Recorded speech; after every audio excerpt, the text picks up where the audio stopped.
Perkenalkan, nama saya Tasya Kantikusuma Suhari. Saya dari jurusan Teknik dan Psikoterapi, Fakultas Usuluddin dan Humaniora UIN Wanisongo Semarang.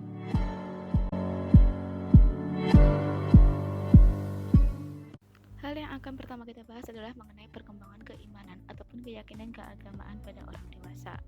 Nah, setelah usia dewasa, terlihat adanya kemantapan pada jiwa mereka. Di usia dewasa, orang sudah memiliki tanggung jawab serta sudah menyadari makna hidup. Nah, sekarang mereka mulai berpikir tentang tanggung jawab sosial, moral, ekonomis, dan keagamaan.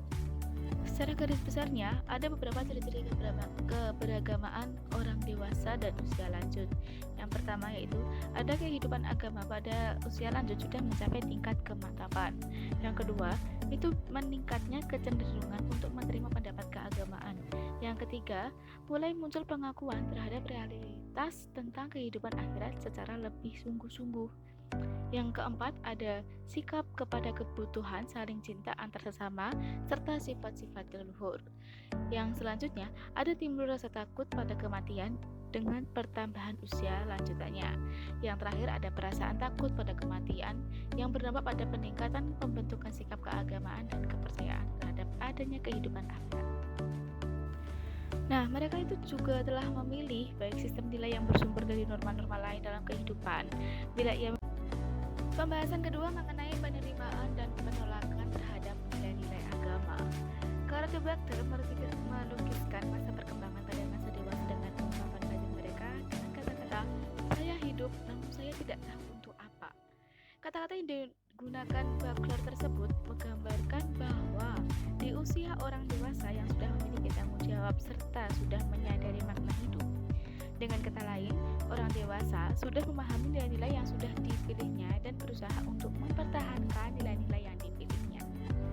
Nah, sejalan dengan tingkat perkembangan usianya, maka ada beberapa ciri nih. Yang pertama, ada menerima kebenaran agama berdasarkan pertimbangan pemikiran yang matang, bukan sekedar ikut-ikutan. Yang kedua, ada cenderung bersifat realistis, sehingga norma-norma agama lebih banyak diaplikasikan dalam sikap dan tingkah laku. Selanjutnya, ada bersikap positif pada ajaran dan norma-norma agama dan berusaha untuk mempelajari dan memperdalam pemahaman agamanya. Selanjutnya, ada tingkat ketaatan beragama didasarkan atas pertimbangan dan tanggung jawab diri sehingga sikap keberagamaan mereka merupakan realisasi dari sikap hidup.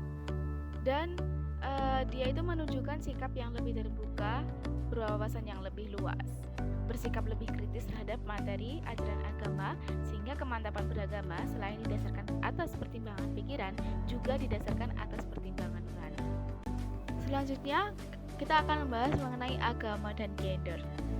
Dalam Women Studies Encyclopedia dijelaskan bahwa gender adalah suatu konsep kultural berupaya membuat perbedaan dalam hal peran, perilaku, mentalitas, dan karakteristik emosional antara laki-laki dan perempuan yang berkembang dalam masyarakat. Lalu, bagaimana gender tersebut apabila ditinjau dari perspektif agama Islam? Nah, Islam tidak membedakan antara hak dan kewajiban yang ada pada anatomi manusia. Hak dan kewajiban itu selalu sama di mata Islam bagi kedua anatomi yang berbeda tersebut.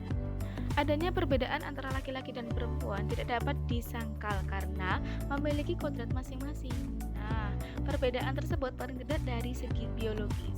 Namun, dapat dipastikan bahwa perbedaan yang ada tentu mengakibatkan fungsi utama yang harus mereka emban masing-masing.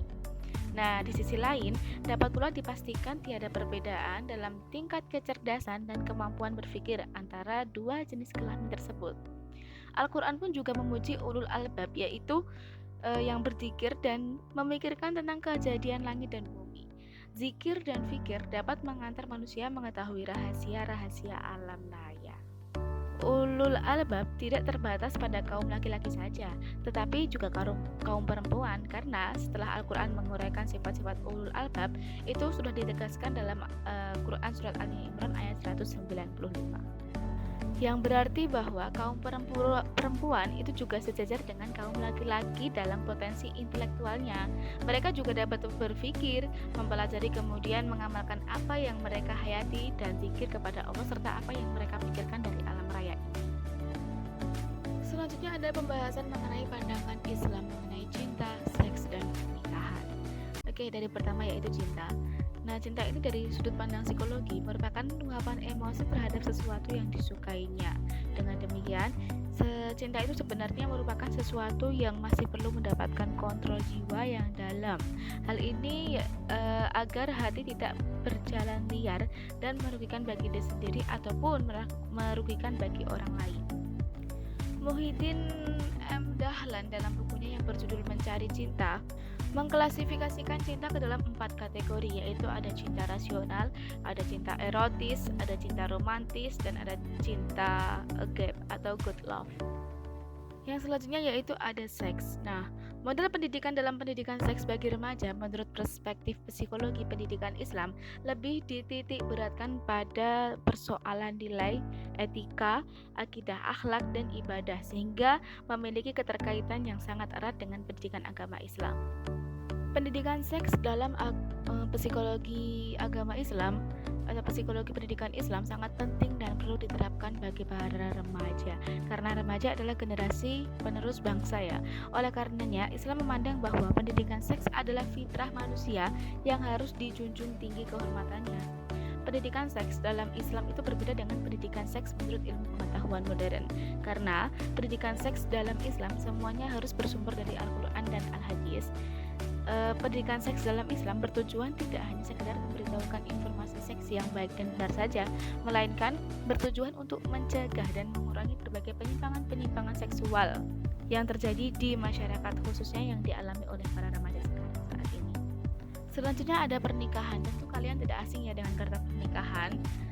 Pernikahan adalah sebuah perjanjian yang mempunyai nilai ibadah yang dilakukan oleh dua pihak berlawanan jenis, bertujuan untuk melangsungkan kehidupan bersama dengan tujuan pernikahan yang sakinah, mawaddah, warahmah, bahagia dunia akhirat.